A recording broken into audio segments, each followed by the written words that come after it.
Hey guys, welcome back. Today I'm going to do something a little bit different and take you along on this fun DIY project I've been working on for the past couple of weeks. So we have this huge living room and I have been on the hunt for a large-scale faux tree for this space for literally years. I found a few options online that I really like, but unfortunately at $500 or $600 a piece, they were a little bit more than we were wanting to spend. Then one day while scrolling through Instagram, I stumbled across Jenna Sue Designs project where she was making her own real faux trees, and I know that she saw it from someone else, so I'm actually not sure who first came up with this, but whoever you are, thank you.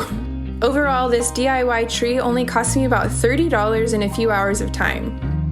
The first thing you need to do is decide about how tall you want your tree to be when you're finished. Then go out in your backyard, or if you have a friend with a big backyard, and find a branch or a small tree that is about that size. I looked for one that had a Y in the middle of it because I felt like that would give it a fuller overall effect in the end and not look so much like a stick with a bunch of little branches sticking out of it. For the leaves of the tree, you're actually going to use faux branches. For these, you can either do what I did and purchase the individual stems, which I'll link in the description, or you can search Facebook Marketplace for those old faux ficus trees that are always available. Then all you need to get started is a drill with a very small drill bit, some wire cutters, and some glue. I used hot glue, but you could use super glue or whatever kind you think would work. Now, I don't know if there is really a right or a wrong way to do this, but I'm going to show you what I did, and hopefully that'll at least give you a good place to start.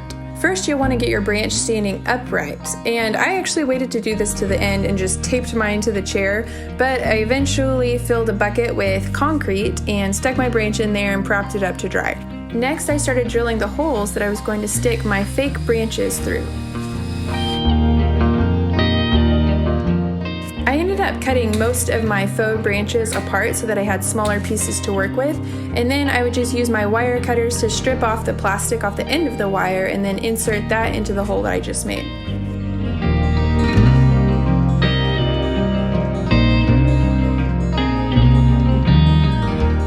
I didn't worry too much at this point about clipping off that extra exposed wire. Some of it's not visible once the tree is finished, and the ones that were, I just went back and clipped later on.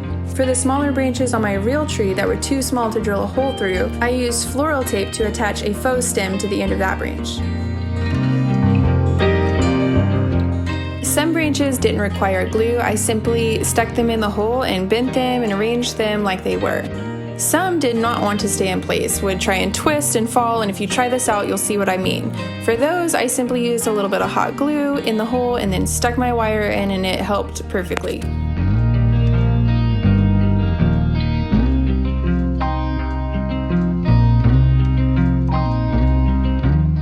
I also had some help from a very cute 3-year-old and his pet elephant. Well, give me a kiss. Give me a kiss. No, I Celebrate your spring. Make sure to take a step back occasionally to see which areas may need more branches or if there's any areas just looking off. You also want to make sure and add bends and twists to your faux branches to give them a more realistic look.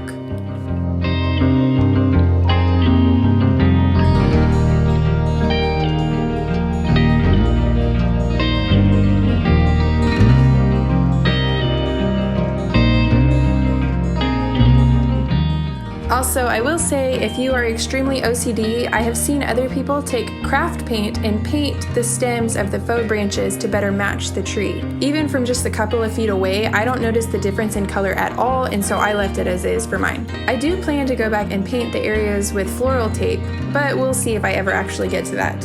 Overall, I am so happy with how this turned out. I think plants are one of the most important design elements in a space, and finding one that's the correct scale for a large room like this can be tricky. I've tried real trees in this space, but none of them did very well with the lighting in here. For me, this was the perfect solution, and I am so happy with how it turned out.